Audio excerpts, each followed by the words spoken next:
Good morning guys. আজকে আমাদের সন্ধ্যাবেলা ট্রেন, তাই মজার আনন্দও আছে, প্লাস সাইট সিন করতে গিয়ে তারপর আমরা লং জার্নি করে একেবারে ট্রেনে উঠে পড়েছি সন্ধ্যেবেলা।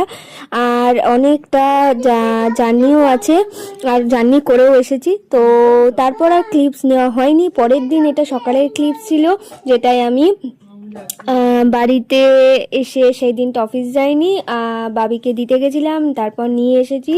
ফেরার সময় স্লিলেট কিনেছি, সামনে সরস্বতী পুজো যেহেতু একটা প্ল্যানিং করেছি, তো সেই মতো সন্ধেবেলাও বসেও পড়েছিলাম বাবিকে সঙ্গে নিয়ে স্লিলেটটা কেটে তার ওপর একটু টুকিটাকি ওই ডিজাইন করার জন্য।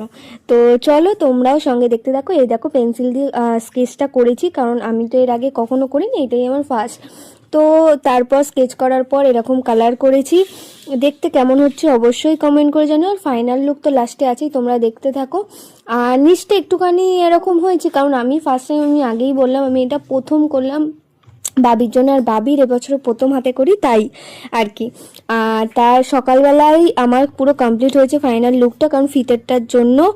আর এই দেখো বাবির স্কুলে বাবি হাতে খড়ি দিচ্ছে, তো এবার স্টার্ট করবে। আমাদের সময় কিন্তু বাউন মশাই বা যারা ওই অ আ ক খ এইসব লেখাতো।